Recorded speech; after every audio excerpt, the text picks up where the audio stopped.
We have the old washed up actors from Supernatural, along with our show creator, Eric Kripke, and Berto, our ASL interpreter, and none other than Stacey Abrams, who is on the forefront of the fight to save American democracy and democracy around the world by extension.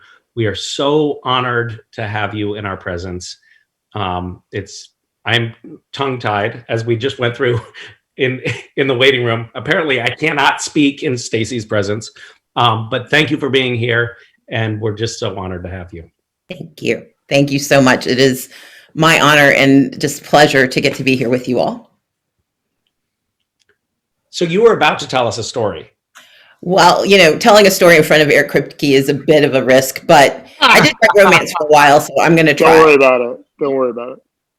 So when I started running for governor, I was in a primary in 2017, or the primary was in 2018, but we started traveling in 2018.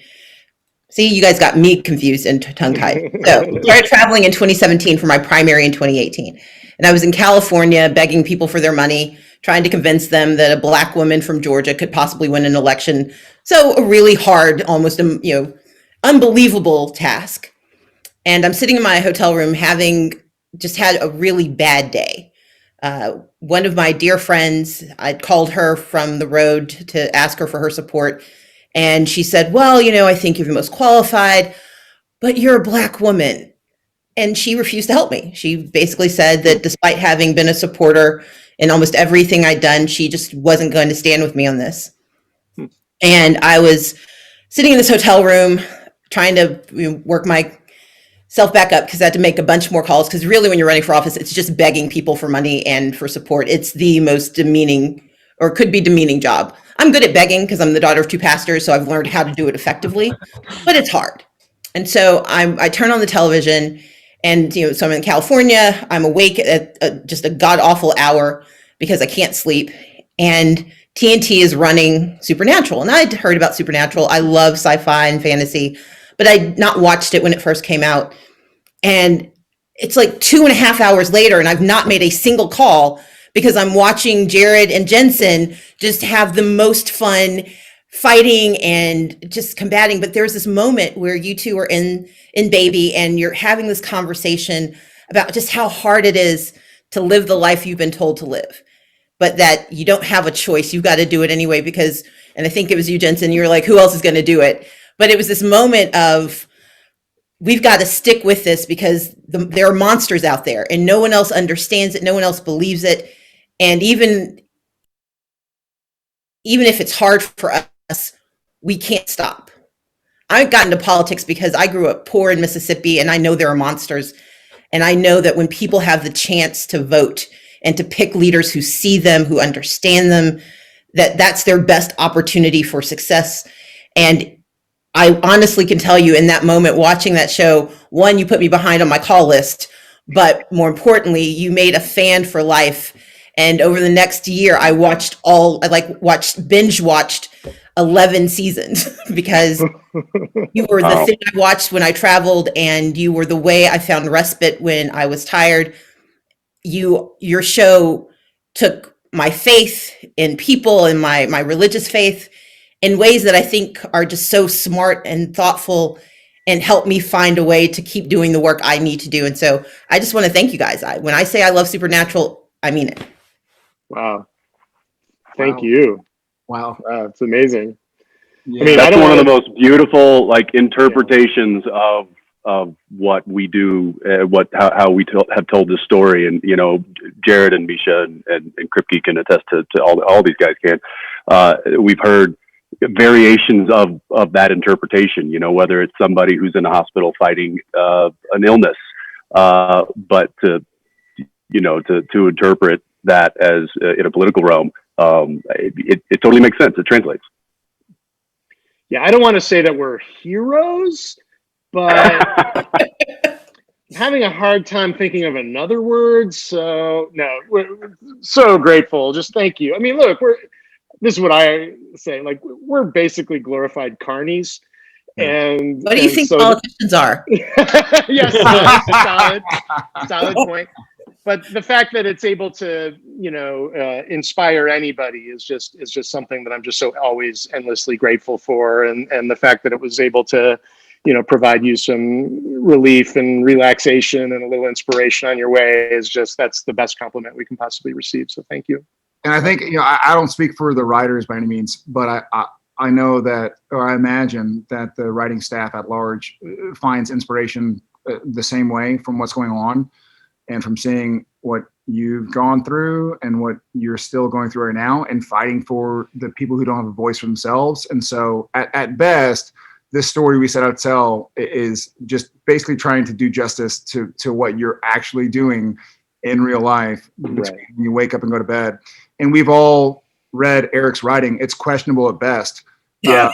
So I think that theme, those themes are really important to us, and the fact that we have a real life example of what somebody does when they fight for the small person who can't fight for themselves, it helps it translate from the small screen to our day-to-day lives. So I have a question. So tell us. I'm sorry, Misha, you want to say something? No, I mean, I was just going to mention that like Joseph Campbell and The Power of Myth, and the reason that we tell stories is to inspire people, and that's all wonderful, and that's something that you've touched on, Eric. From the beginning, you had that ambition with the show, but I also think it's salient and relevant that Stacey, you are talking about this somewhat invisible enemy of voter suppression that a lot of people don't even believe exists. Just like in Supernatural, a lot of people don't believe that the monsters and demons that these guys are fighting exist. You're fighting this invisible foe to a lot of people, and yet it is literally tearing apart the fabric of our democracy. So it's not at all a stretch to see the connection between like Eric's original intention with this show and what you're doing now. And it's also relevant to mention that I think as we were making the show, we were taking inspiration from you. Very kind. It's not hyperbolic. I think it's really true. Like we were looking at folks like you who were really making a material difference in the world and fighting for those who were disenfranchised, and your work spurred us on for sure. Yeah. So my question is, I'm sure there's a lot of people here who are Supernatural fans who maybe haven't heard of Fair Fight or don't really know much about it. So just sort of curious to if you were to tell people who don't know so much about it, like what would you say, and sort of give them tell them about you and the organization. So as I mentioned, I ran for governor. I won my primary quite handily. Then I ran into my trying to think of the appropriate demon to compare him to, but I ran into my opponent who Lucifer. I think Lucifer probably is. Yeah, he was the Secretary of State, and for those who've been watching what's happening in this election, secretaries of state are literally in charge of elections. They are the managers of elections. They're responsible for ensuring access to the right to vote. And for so many years, they were truly nonpartisan. Their job was simply to move you through the process, Republican, Democrat, Independent. But in recent years, it's become a more weaponized position. And in my case, the Secretary of State had been in office for 8 years. He actually purged 1.4 million voters from the rolls, including hundreds of thousands that we could prove never should have been removed under any reading of the law. He oversaw the closure of 214 polling places, which, in a state the size of Georgia may not sound like much, but that meant between 54 and 85,000 people couldn't vote. If you are rural, if you lived in a place where there were 2 places to vote, and one was 5 miles away, the other was 10 miles away, and now the only one you can get to is 10 miles away, and there's no public transit, and you don't own a car, and you can't borrow one from a friend, you can't vote. And so thousands of people who were disabled, people who were poor, people who worked 2 jobs And the one moment they got off of their shift, instead of being able to take the bus, they just couldn't make it in time. So thousands of people couldn't vote. He held hostage 53,000 applications for voter registration. And of those, 80% were from people of color, 70% were from African Americans. And they make up one of the largest blocks. We make up one of the largest blocks of voters. And so the man responsible for guaranteeing access to the right to vote systematically denied people the right to vote, which in normal times is just bad. But when you're also running to be governor and running your own election, if you're the opponent, me, it's a little bit of a sign that maybe things aren't going to work out the way you want. And indeed, by the time we got to the election, there were stories being written both in the United States and around the world about just how egregious this was, that this guy got to be the umpire, the scorekeeper, and the guy at bat.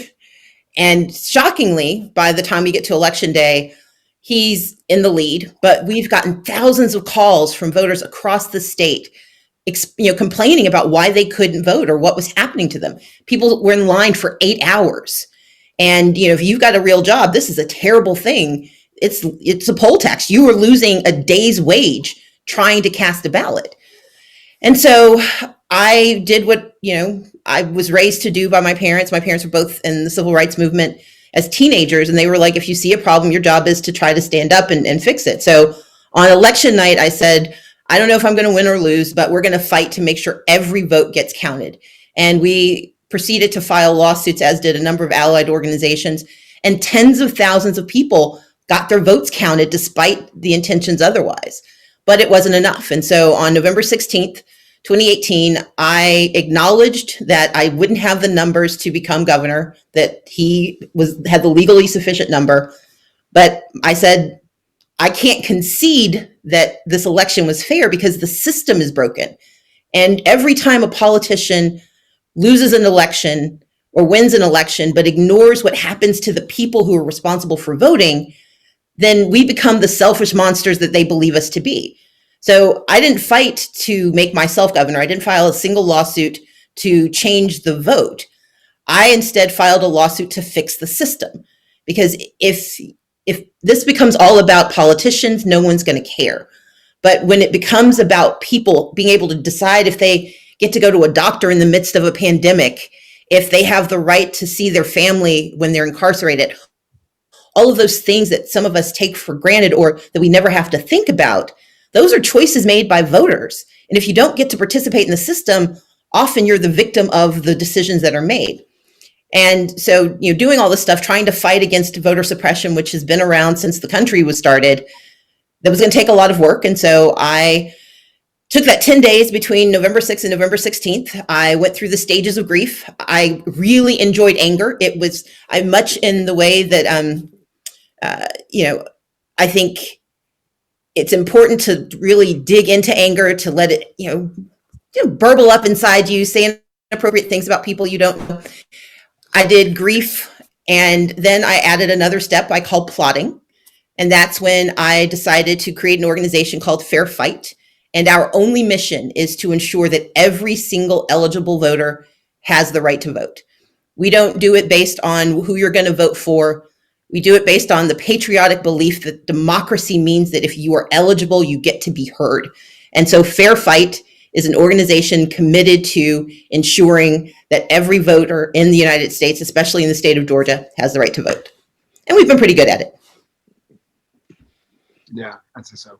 You've been amazing. Incredibly successful at it. I mean, it's changed the outcome of the election just now by all accounts. There's Bob. And Jim. It's there's such a legacy of voter suppression in American politics dating back to Reconstruction and the Civil War, and it's so disturbing to seeing that play out now. Can I ask you just one more question on this topic? Right now, what we're seeing with President Trump undermining faith in the election, and arguing that there's a lot of illegitimate votes that have been cast. how is that going to impact us going forward? I'm concerned that more people on the right are going to sign on for voter ID laws and other things like that to fight this sort of fictitious monster of illegitimate votes. So I want to set the stage in a really important way. So voter suppression is any attempt to prevent you from voting or discourage you from voting. And its architecture is, can you register and stay on the rolls? Can you cast a ballot? And does your ballot get counted? And what we do at Fair Fight is try to dismantle systems that interfere with your ability to register, to vote, and to have your vote counted. In contrast, what's happening on the right, and let's be clear, voter suppression has been used by every political party in power ever, because the way they stay in power is by stopping people they don't want to hear from voting. Democrats had a really long run at it called Jim Crow.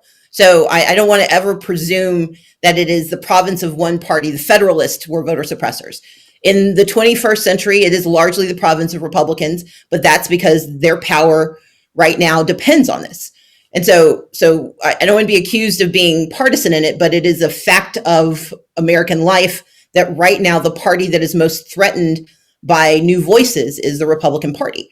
And so what we've seen over the last 20 years is the proliferation of voter ID laws, a proliferation of closing polling places. And they started closing almost as soon as the Voting Rights Act got gutted in 2013, when the Supreme Court said that racism was done and everybody can vote fairly. Not quite so true. So we saw a rash of laws. We saw it play out this year with the fight over being able to mail in your ballot. The fact that we had to go to court over and over again so that people didn't have to risk their lives to vote is evidence of voter suppression. So that's what I do. But what Misha is describing is voter fraud. Voter fraud is this myth. And it is, if you don't believe it, Donald Trump has now lost 51 cases in conservative courts, in liberal courts, in the Supreme Court. Nobody can prove it because it doesn't exist. But what they're using the specter of voter fraud to do is to scare people out of believing that they need to fix voter suppression.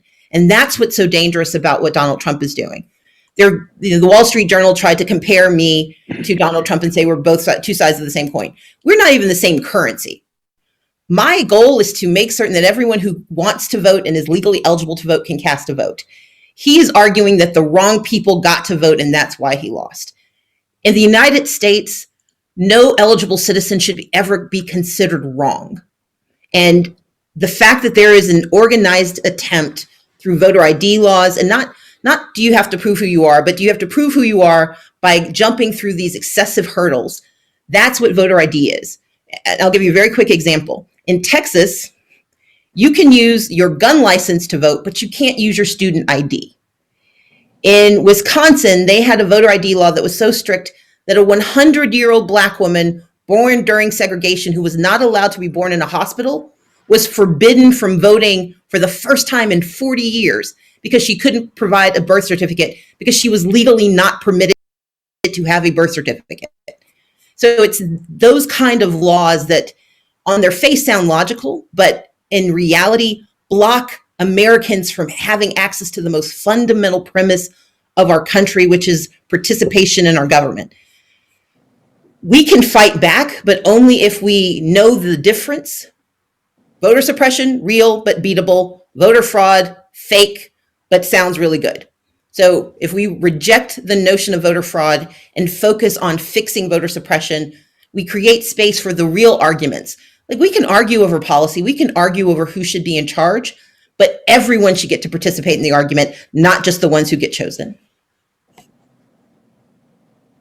How is it going lately with like the Senate runoff? And I mean, it feels like after the presidential election, you guys climbed Everest, and then at the top of Everest was another Everest.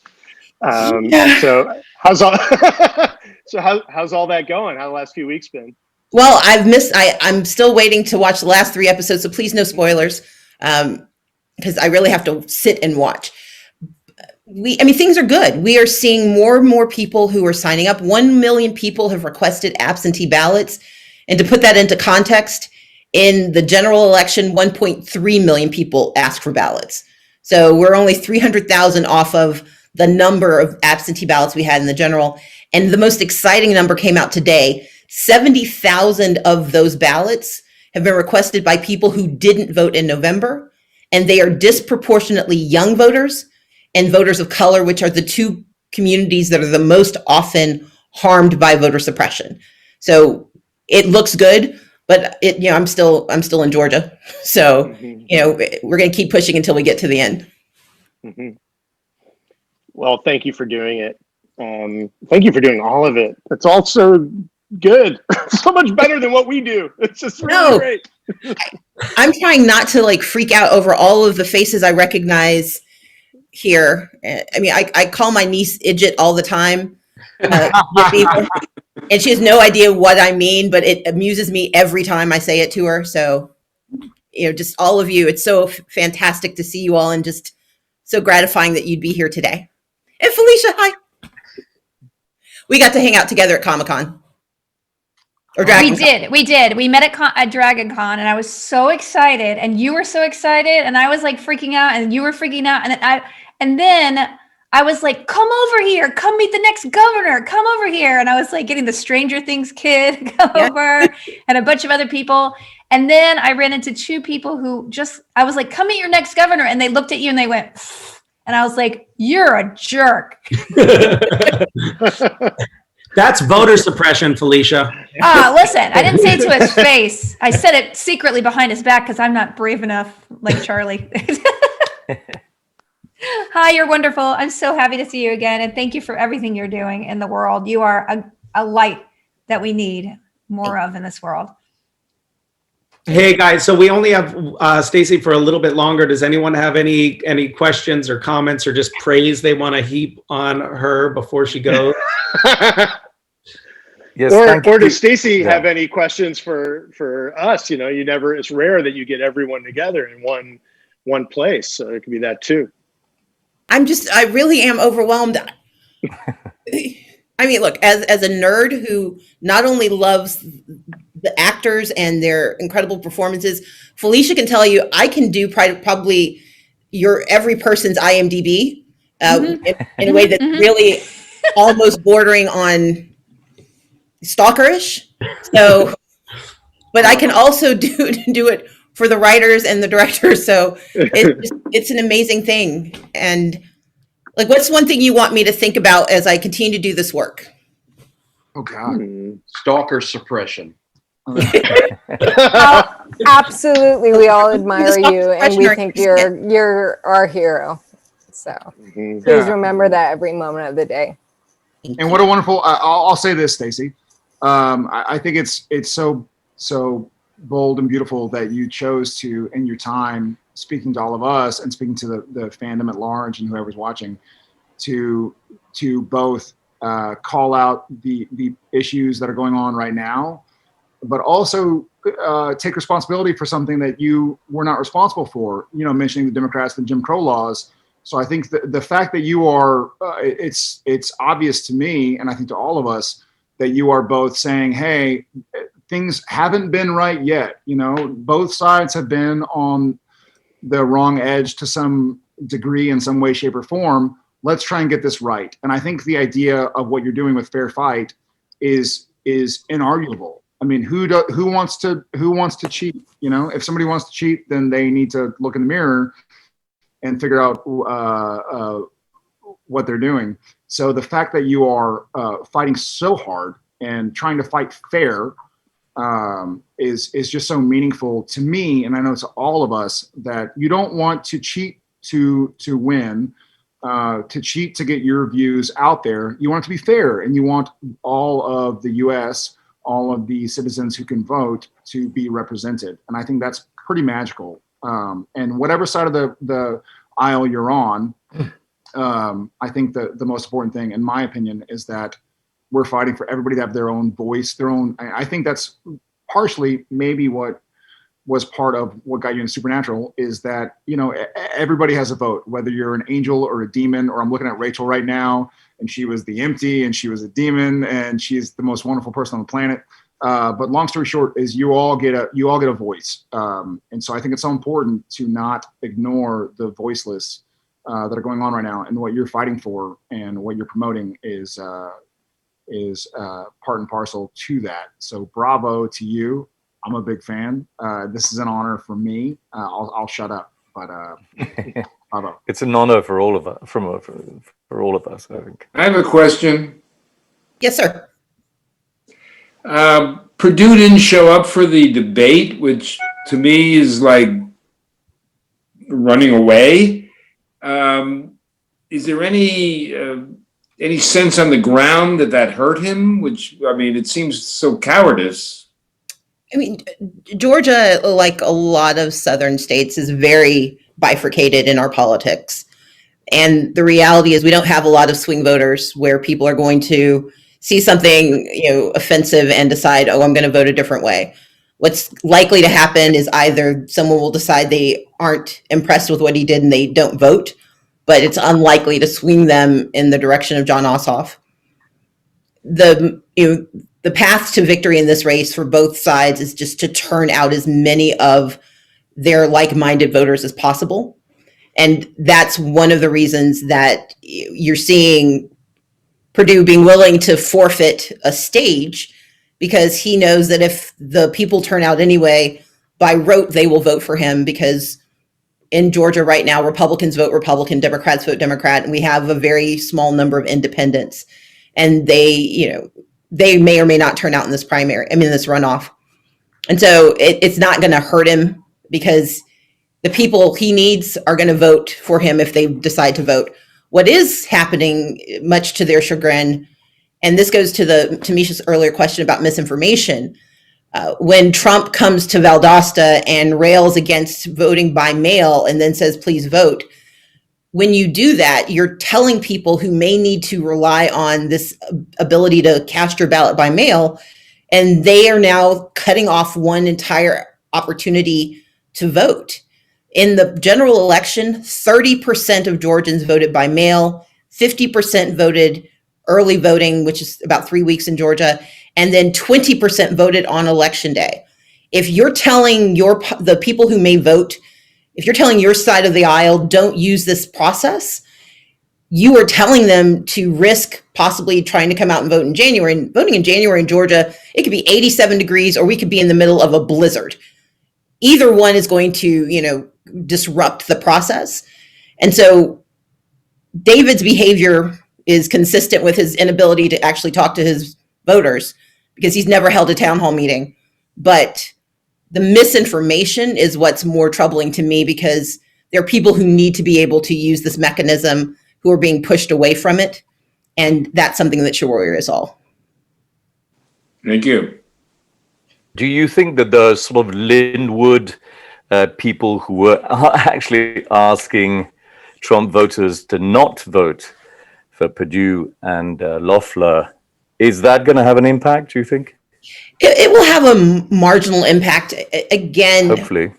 Yeah, runoff elections are generally, they're driven by the true believers. This is going to be an unusual election because it's true believers and then those who believe the propaganda about whether the world will end or not if you don't vote. So, it will have an effect.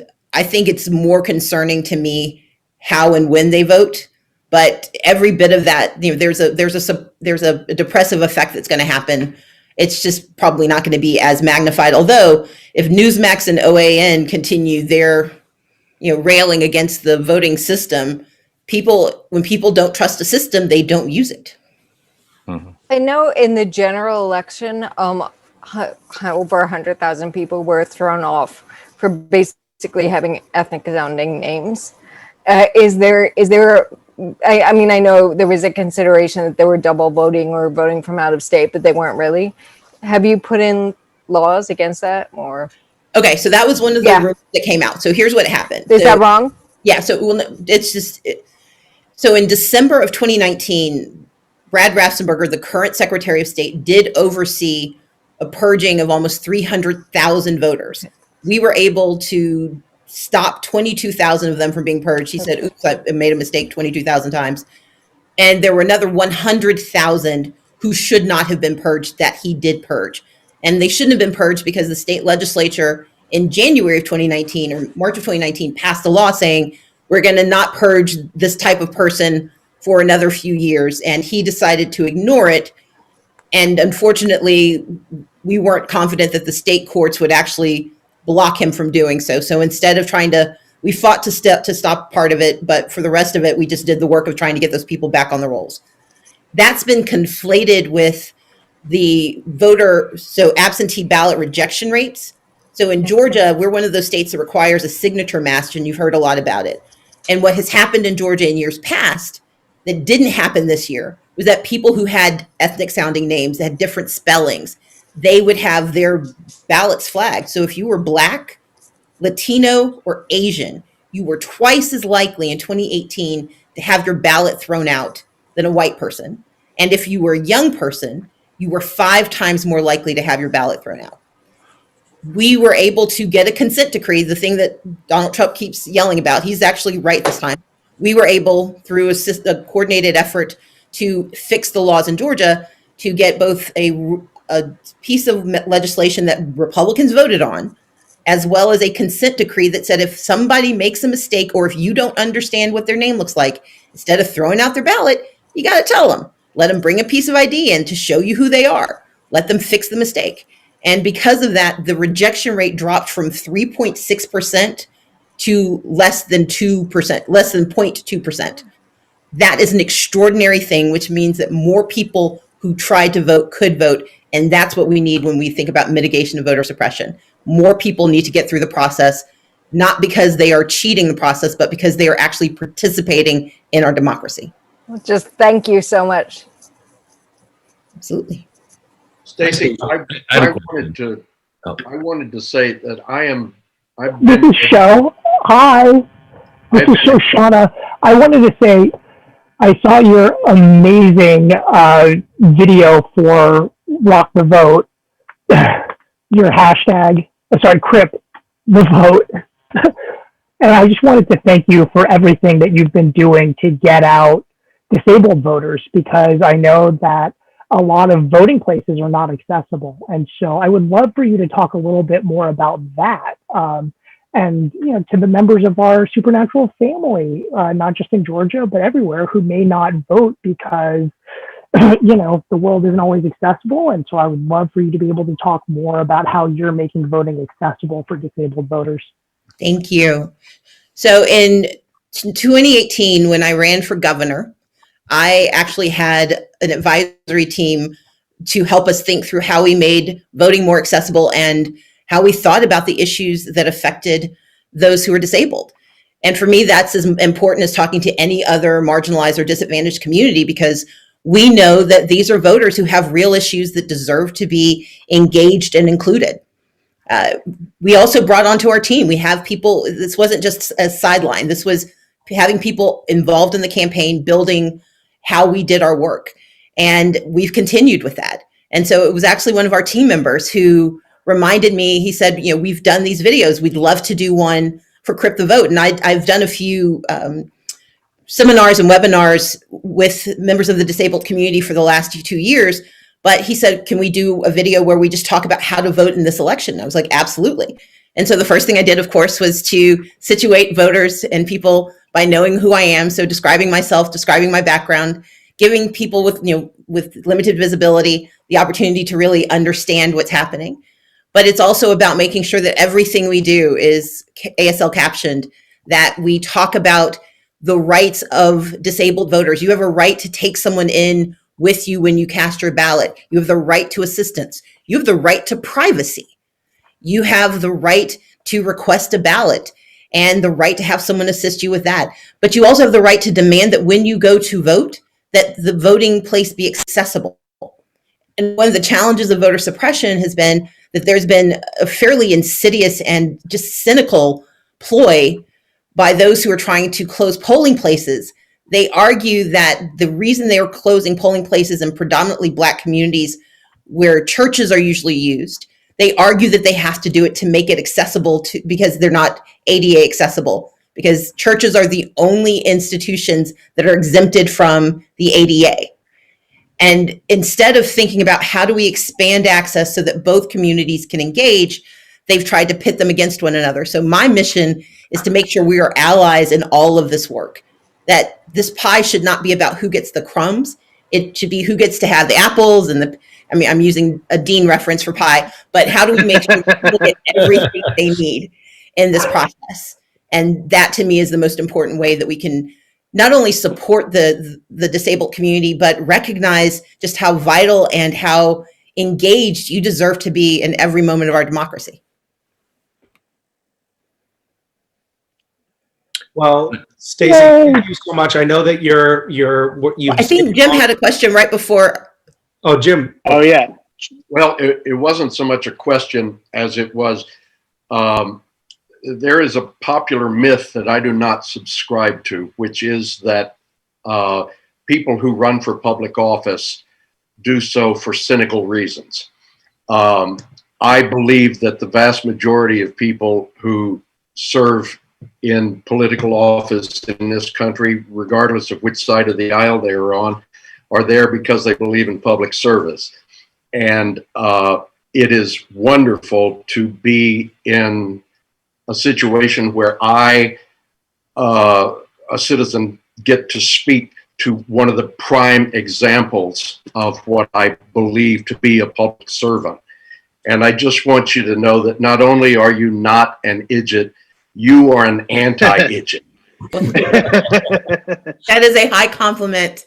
I do have to run because they've got me doing one more thing tonight, but I want to say thank you to Misha, to Eric, to Chelsea Hall from my team, to Jared and Jensen, and to all of you for being so kind, not only with this event, but just your kindness to viewers like me who need somewhere to go every week and be able to believe in more, but also have the Jesus scared out of us and then recover.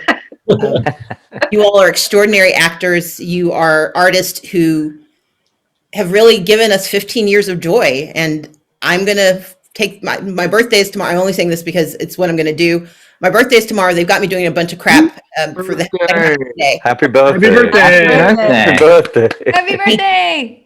But my point is, so I get half of the day, but then I get all day the next day off. And that is going to be my supernatural weeping day because I refuse to ruin my birthday by ending my show. So I'm going to wait until Thursday and just know that you guys are just exceptional people. And it has been an honor to get to watch you and a joy to know that Supernatural is in the world.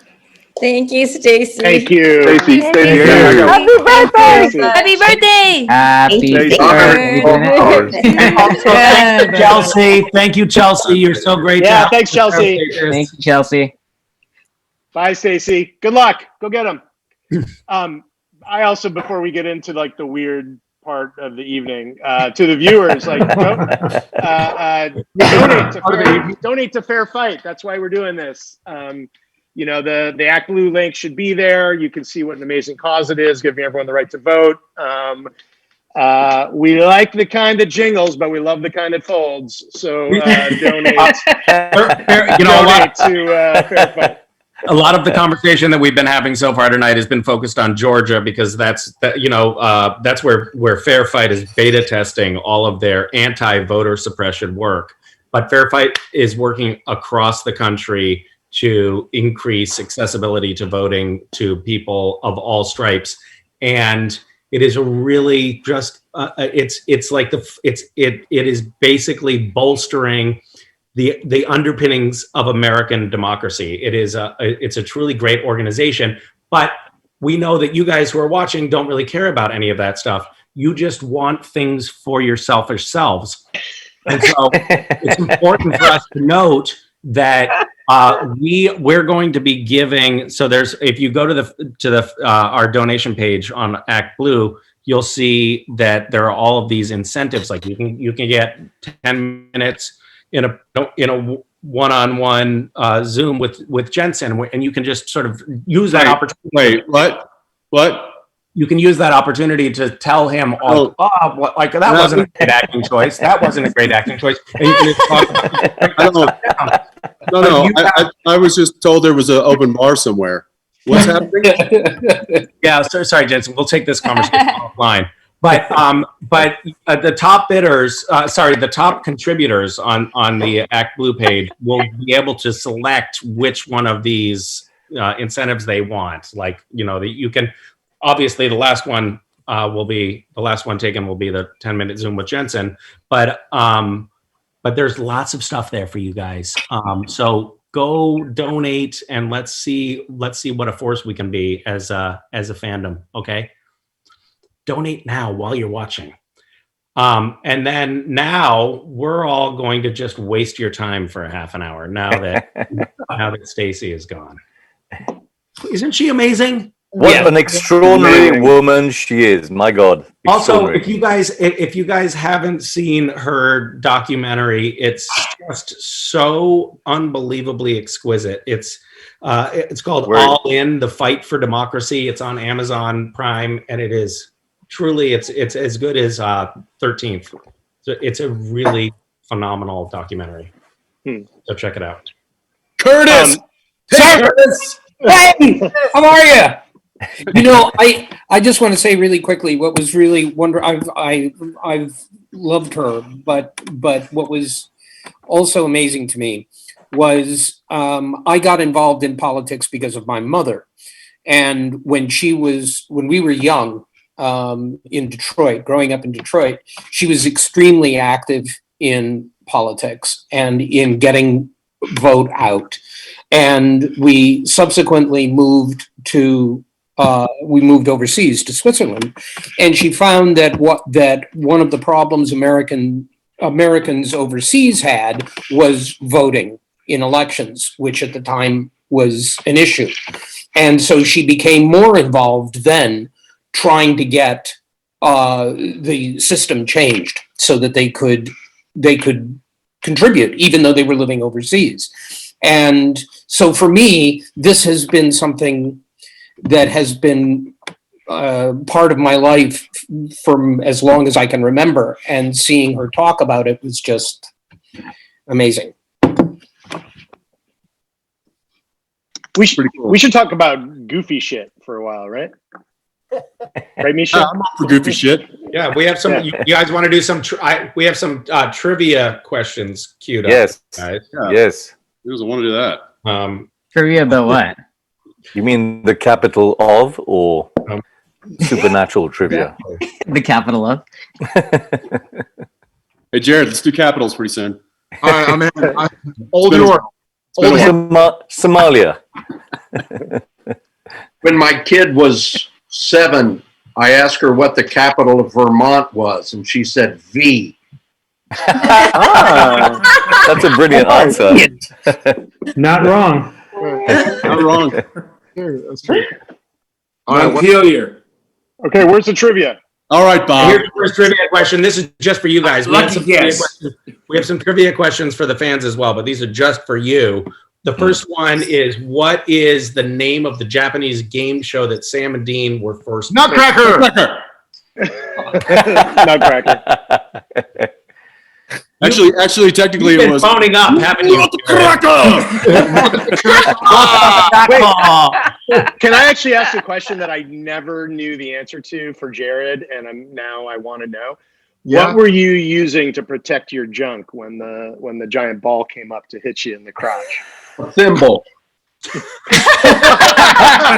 a mini thimble, a mimble. You know what? I just focused, man. I just kind of like. I'm a method guy, I'm a method actor, Eric. So thanks for, you did that kung fu method where they kick you in the nuts, 1,000 times. Mm-hmm. The iron cross technique. I think I had a cup. But it was situated in such a way where it just went straight up, and my crotch was supposed to be kind of right here, and I just sort of had to trust them. But it made for real fear for Sam to go like, "Oh God, I don't like." And also knowing how much our special effects team likes to go above and beyond normally what they need to do.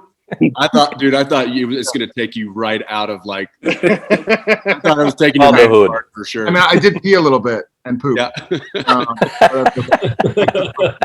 All right, what's next? What's next, Misha? What was the answer? What was the answer? That you got it right. Without his powers, what does Dean say Castiel is? Stupid. No, so not Misha. Castiel. Junkless. I called you impotent. Okay, easy guys. Actually, I don't.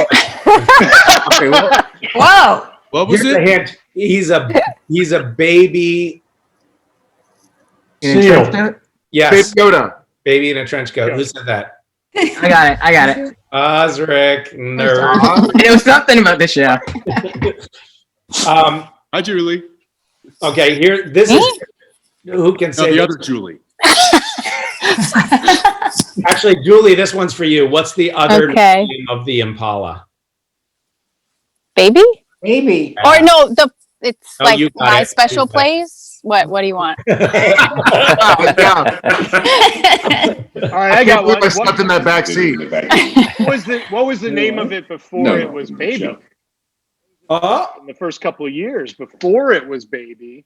Baby kind of caught on around season 4. Yeah. This is maybe for Phil and Bob. Did you guys? Metallica. Oh, yeah. Metallica. Nice. Metallica? Wow. Yeah. Cheers, Crippy. I've never heard that. How's it going? All right, Misha. All right, so now we have a few questions for the fans, and so the first person who's watching this who gets it right is going to get one of the prizes that we have. All right, so here's the first one. This one is written by Eric Kripke. There's a form you have to fill out. You just go to the page and you'll figure it out. All right, so this is the Kripke challenge. In the pilot, what was the first name of Sam's friend who went to the Halloween bar with Sam and Jessica? Mm-hmm. Whoa. Yeah. You have watched too much Supernatural. Yeah, if you know that, then you're a super fan. All right. By the way, I was in the scene. I have no idea. Oh no. Eric doesn't know. No, I know. The only reason I know is because I named it after a good friend of mine. So that's why I know. Steven Bob Spielberg? Singer. Yeah, Bob. It was also a Bob Singer. Per my contract. Here's the next one from Kripke. Name 5 other works that Kripke has cited or ripped off as inspiration for Supernatural. Wait, are you not going to tell us the answer? Not just yet. Brushing? We have to let it percolate so that people can answer these questions. It's okay. We're not allowed to answer, right? You can We can answer. offer hints. Is there like a poll the actors thing? We can. Hey, Sam, do you have an answer for that? Do you have an answer? I have a guess. Well, okay, what are they? What have you got, Sam? Dukes of Hazzard. Not really. Was it Route 60? Was it Route 66? Route 66. On the road. 66 would be in there. Yeah. On the road. Good On the Omens. road. On the road. On the Beat road. the press. Constantine. Omens is good. Party Boys. And Dukes of Hazzard. Constantine. Forest Hump. It would be Animal House. Well, American Gods. What? Is that Sandman, a real thing? Hellblazer. Yeah, they're all real things. Hellblazer. But, So double Neil 66 on the Gaiman. road is good. Yeah, a lot of Neil Gaiman. You Come said on, Eric, be Joseph truthful. Campbell too, Boogeyman. right? Star Wars, Boogeyman. Yeah. The Flintstones. I just Tarzan, found it. Boogeyman. I just found it. The house with a clock in its walls. Very good. Yes. Yeah, it's because I just went online. That's why. Oh, You can't, Sebastian. You can't cheat. No, this is Oh, legit. sorry. I shouldn't cheat. All right, move yeah. on to a way less douchey question, please. This is really super douche nozzle express there. All right, Sophie, who is a fan who's watching, got the first one right, and the answer is Louis or Luis. Luis. Oh. Yeah. Um, Luis. And Tell us about your friend Luis. I Who's don't really Luis? want to know about that guy. Went to college with him. He's awesome. I don't know. He's just super good dude. Grew up in Tijuana and went to school in San Diego, and is just awesome and good friend this day. Quite the raconteur, Kripke. Quite the raconteur. Quite true. Quite true. Here's Louise Singer. I have to do one more trivia question, you guys. Here's one more that I think you guys all will get the right answer to. When Sam had genital herpes, what medication did he advertise for? Herpexia. Herpexia. Yes. What? I still have something. Herpexia. Did I get it? I'm here now. They gave you a lifetime supply, didn't they? I already had a subscription, so it's they gave me a discount on my already existing subscription. Unlimited refills. Yeah. I think it's a prescription. Prescription. Isn't it prescription? It's okay. It's all right. I was trying to suggest that it was like already on auto refill, like the auto Right. for your dog. Right. What Yeah. do they call it? Well, I think it's a actually- prescription because if you actually, yeah, it's a prescription. Well, tell me But more. it's a I've never had herpes. Tell me what you have to do to. I order dog food monthly, so that's on a subscription. That's I a didn't know you had to. subscription. So you had to see a It's- doctor. No, it's when it's medicine, it's a prescription. When it's a dog food, it's a subscription. Yeah, I've never been in that situation. You've never been on medicine. I do ever. appreciate the heads up. Though. What if your dog has herpes? Then you definitely get What kind of herpes some though? prescription. Genital herpes is different from regular herpes, right? Is that a Felicia different kind of knows. herpes? Yes. Felicia knows. No, I actually had an audition one time for a commercial for genital herpes, and I had to literally say, I have genital herpes through the camera, and I turned it down because I said I don't have it, and I can't represent myself like that. That wasn't the dialogue, Felicia. That was not the dialogue. I only hope that Stacey Abrams has tuned in for the end of all. Keeping it classy. Really took a nosedive after she left. No. I think that this is taking a turn for the worst. So What was the giveaway? That question was. Let's And do it capitals. No, I'm joking. Let's not do capitals. Yeah. I miss you, Jared. Paul. Stuck together this long. So nice. Jared, to see you all. capital of Albania, Jared. Riga. New Albania. Nunbania. There's Albania and Nunbania. Yes, that's it. That's it. Sophia. Dumbania. No, it's Tirana. Tirana. Fan base. Eugenie knew it. It's Tirana. Tirana. Is that true? It's true. I used to do that when I lived on the boat, for 6 years. We basically learned all the capitals of the world. And that was our game. My brother and I would play that game. It's true. He knows all the capitals. So he likes to drop that he lived on a boat a lot. Told me. Oh, yes. Yeah, Serious. that too. He told me several times. What's up, Rob? Howard Stern Benedict. How's it going over there, pal? Yeah, really. Guys, it's good. Thanks for tuning in. Talk radio. Chuck's Talk Radio. What do you, You're not gonna say. what do you, what? Come on, come up with a good one. WSPN. I gotta go, guys. ESPN. That's a good one. Yeah, I was gonna say WGOG. Yeah, KGOD. WGOD, that's On the good. West Coast, so it would be a K. Who Oh, you're right. doesn't It's know K. the K, yeah. Oh wow. Who doesn't know the story of Sebastian getting a massage at the Vancouver airport? Oh god. Oh, God. You know the story, Robert? How'd you know the story? Everybody knows the Sebastian, story. everyone knows the story. Oh, my God, yes. I don't know the story. Oh, yes. I don't know the story. Actually, I don't think I know the story It's either. Jared. Well, knows wait. first You hand. gotta- Don't blame me. Don't blame me. You got to go from the top. You got to go from the top.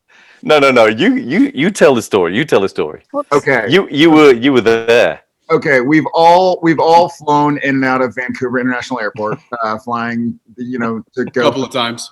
And so one time, Jensen and I are going through security, and right when you get past security, there's a place where you get chair massage. You sit there, and I don't know, $10 an hour. Well, I don't know. I've never done it. But we walk through, and we see Sebastian is getting a massage, and he has a little face in a pillow, and he's getting a massage. And so Jensen and I are sort of like, we walk up to the masseuse, and they look over and they know that we know Sebastian. I think we had Jensen and I were flying back every weekend basically.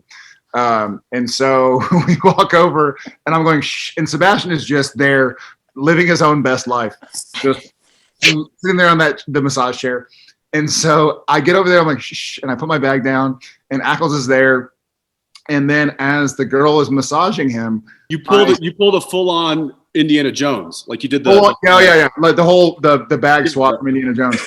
As soon as the she hand swap, massaged his back, I put my hand where her hand was, and then I put my other hand, and she stepped away, and I started massaging him. I was trying to make my hand smaller because she was not a large person, and so I'm trying to massage him.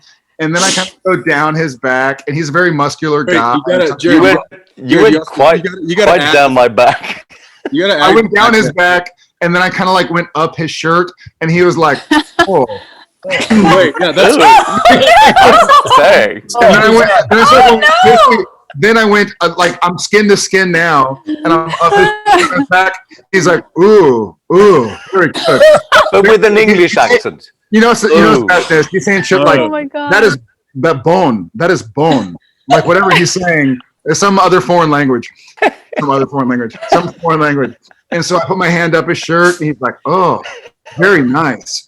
And so then I kind of go back down and kind of put my hand between his underwear and his buttocks, and he's like, "Oh." We're in the middle of an airport. This is not like some pub. I was like, he's like, "Ooh." And then so I pull my hands around, and I'm kind of like, I think I tweak his nipples a little bit, and he's like, well. Wait a minute. I didn't think we went that far. You're embellishing. You're embellishing a bit. We did. Finally, everybody's laughing their ass off. They're all laughing. So he finally gets up, and he's like, "Oh, Jerry, that was a good massage." Actually, it was strangely sensual. I love that story. Jared, you're really good at that. Oh my God. Oh my God! Yes, sorry, Berto. That was funny. That was very funny. Thank you, Robert, for bringing that. Worth repeating. It was. He was really funny, actually.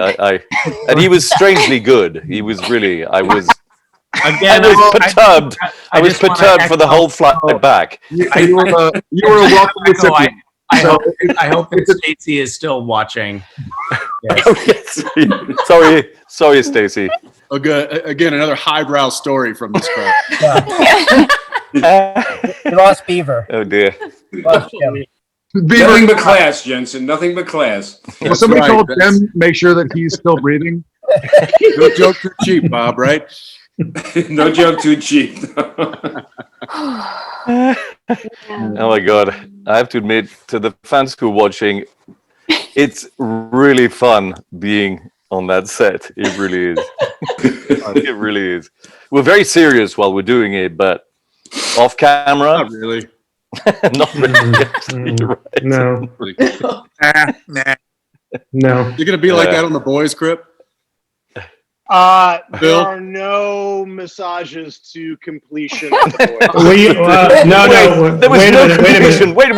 minute. We do the Giuliani. So that's all. We do the Giuliani. That's about it. The front, yeah. That's all. That's all. Do I have to have hair dye streaking down my face at the time? Or is that... It helps.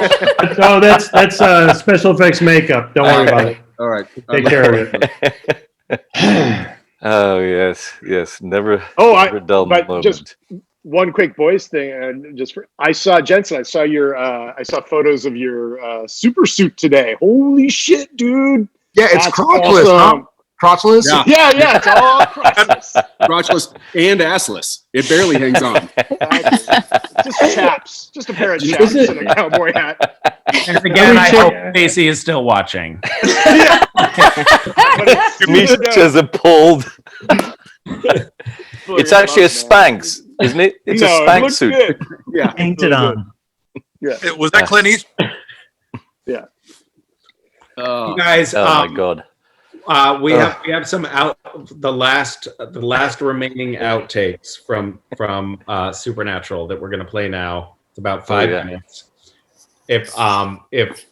If anyone wants to keep contributing, you will get a higher place in the queue, and you'll be able to choose your thing that you want to take from. We are adding one thing. You can also choose to massage Sebastian Roche. Where do you sign up for that? Can you confirm that's true, Sebastian? Does it have to be in the airport? Right away confirm. I'll confirm it's true then. It's not COVID safe right now. Which airport is this? Which airport? This was YVR. YVR. So you have 2 hours left to up your bidding, and we're gonna wrap things up here and play the last little outtakes from the last few episodes of Supernatural. And just say thank you to you fans for being you're like real world heroes. We love you guys. And also, I love these faces I'm seeing on my screen. I miss you guys so much. It's great. It's really great, actually. Thank you so much. Rob, you were supposed to sing to us. I know, but there wasn't a good time. This was so good. This was natural. Yeah, well, Rob, when can we tune into your Chuck AM radio show? When is this happening? Yeah, because I think that could be a thing. I'm just saying. Yeah, I'm live on the dial, 6:40 a.m. That's way too early, mate. Oh, that's the dial. That's on the dial. 6:40 a.m. I thought you meant in the morning. Sorry. I didn't know AM still existed. Sorry. Sebastian, we'll get you a subscription. It's all good. Thank It's you. a prescription. Oh, sorry, it's a prescription. For Sebastian, it's a prescription. Rob's voice is medicine. Rob's voice. Yes. You guys, we're at $225,000. Oh my God, that's amazing! Bravo! It's amazing. Push us over 250 in the next 2 hours, please. And Misha, did you organize this? Misha, did you organize this? Actually, this was me and Eric working in concert. Well, Eric and Misha, thank you. Amazing. Really Amazing work. Thank you. It was really definitely mostly Misha. It was and saying, like, cool, I'm in. Eric, okay, in my defense, Eric literally called me and said, if you ever want to work in this town again. Yeah, he was in Boygan, all the work you want. So. Also, thank you to Charlie and Chris behind the scenes for making it happen. Yeah, thanks, guys. And if anyone's watching out there, please, if you're in Georgia, vote for John Ossoff, vote for Raphael Warnock. This is really important. This will get the Senate at 50-50. Am I right? Yes. With the deciding vote from Kamala Harris. So it's extremely important to get rid of Mitch McConnell's power in the Senate. Thank you very much. Please vote for these two wonderful candidates. Just if anyone's watching, you know. It usually always takes some sort of a British accent to tell me who I'm going to vote for. You can take your fucking tea and you can shove it in the. Wait. Everyone get out and First and foremost, water. Take your fucking garbage water. You know what I'm talking about. Well, the thing is, I'm half Scottish, half French. So, you know, I'm not really English. All sexy. But I do have a Pommy accent, you know. It was Prisoner of Mother England, that is. Drink your wine with like a shot of whiskey in it? Is that how you? No. I would never mix. I would never mix the Lagavulin with a Chateau Lafite Rothschild. You know. I think does that make you unintelligible and more unintelligible? Oh, sorry. Hold on, one thing. Before we go, like, this is the first gathering of everyone since the show ended. So want to be able to say to the fans, now that we're all together in one place, thank you so much for 15 years and your support and your passion and your loyalty. And it's I think for everyone here, it's the experience of a lifetime, and we really can't thank you enough. So thank you. Really, Thank you to the fans, really, the fans. People don't get to experience that on this, like us, to be on a show for that long and make a family like this. That doesn't happen every day. That never happens. There was a big gap for me in there somewhere. I know what happened, but I'm glad to be here. It's true, yeah. Weren't you there in the first season, right? Third, I think. Third season. Third. And then came back in the 15th. Third, 5, and Wow. 15. Yeah, that's great. I have to admit, having only been in one season, this is, it became this sort of wonderful traveling troupe. It was like a crazy theater troupe traveling the world and meeting all these actors who I didn't work with everyone, of course, but it was really an extraordinary adventure. It's been an extraordinary adventure for these years. Up to now, it's just beyond my wildest dreams, I have to admit. Thank you, guys. It's been so wonderful to know you all. Really. Well, thank you, Sebastian. And the fun, the laughs. I mean, the wit and the laughs, I have to admit. And Jared's farts. And the sneaky part. I think what's great is what we have all built. I think we could all take comfort in knowing that this group is not being dispersed. This group is we're kind of tied together forever now. So like it or not, what we built for 15 years is going to bind us for many years to come. So I take comfort in knowing that. We're like herpes. Yeah. Genital or otherwise. No way. For this. Yeah. Is that a prescription? That's what I never miss. Prescription, Jared. Sorry, Stacy. I have bravo, Misha. I have to go to work, so I'm going to say goodbye to you all. I think we're all leaving. Hi, Jim. Hi, Jim. Miss We're you gonna guys. Bye, guys. Thank you all for being here. Thank you. Bye, guys. Love you all. I love you. Oh, good to see you. Bye, everybody.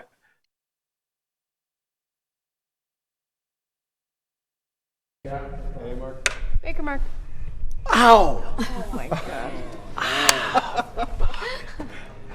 God, this is my on-camera finger too. I'm gonna try to finish this take, but I don't. That's all I have after this. I think it's swelling up. It's like they were us, but I don't know, from another. God, this is really bad acting. Let me go from the top. Wait, that's never stopped you before. What's the line? Do you have sides? I don't need sides. That was really bad.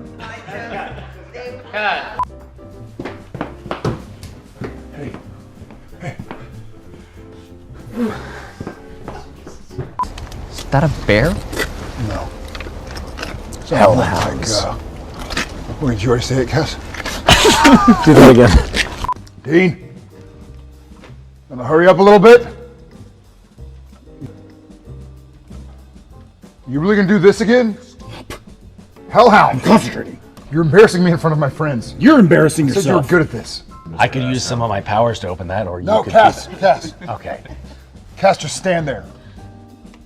Jack, Well, you or we too. could just kick. I know it's well, one of these. No. Simply kick the door would work. Cass, you and Jack just stand there. Impotent. It doesn't look terribly well fortified. We could probably just push on it. No, Cass, I'd rather you not focus. There are hellhounds coming that could kill us, but I don't want to break that door. You're distracting Dean. Yeah. Spit on it first. This is going to be the glue that holds the season together. Hey, hurry! Go! Oh, the other door open! Cass killed us all! There's literally nothing but to do but kill monsters, drink beer, and watch porn. Yeah. They've got it made.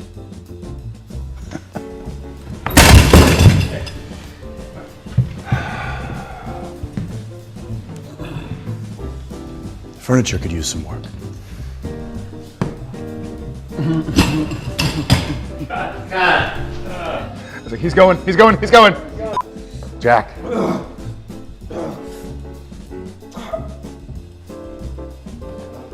Was that you farting? No, I kicked it. You'd know. It'd sound like this.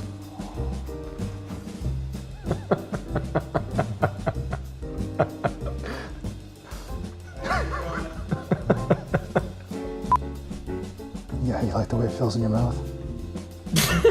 Stop it, Misha. Sorry, I'm I'm being totally unprofessional. Who's your favorite Teletubby? Cass, he asked you a question.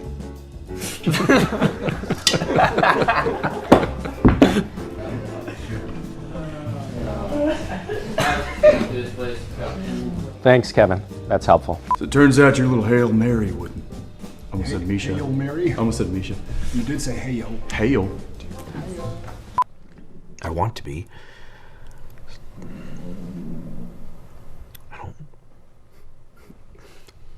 Don't make me keep eating. I understand why Sam and Dean were angered by what happened to Mary. That's really intense. I know. I see that I've caused them pain and. I'm sorry. I used to feel things in my bones. It was.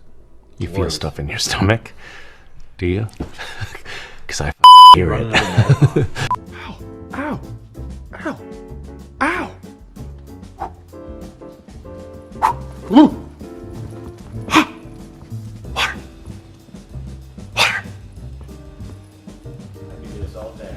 I thought you were gonna. Cut.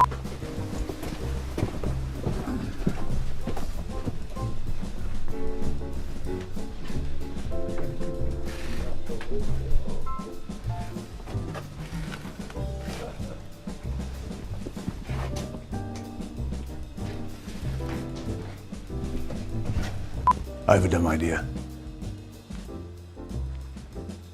Well, then you're an idiot. What? What? Dumb idea. It's uncalled for. No, I know. It's a play on it because you had a dumb idea, but now I have one. We just got back from hell, Cass. I'm going to my room.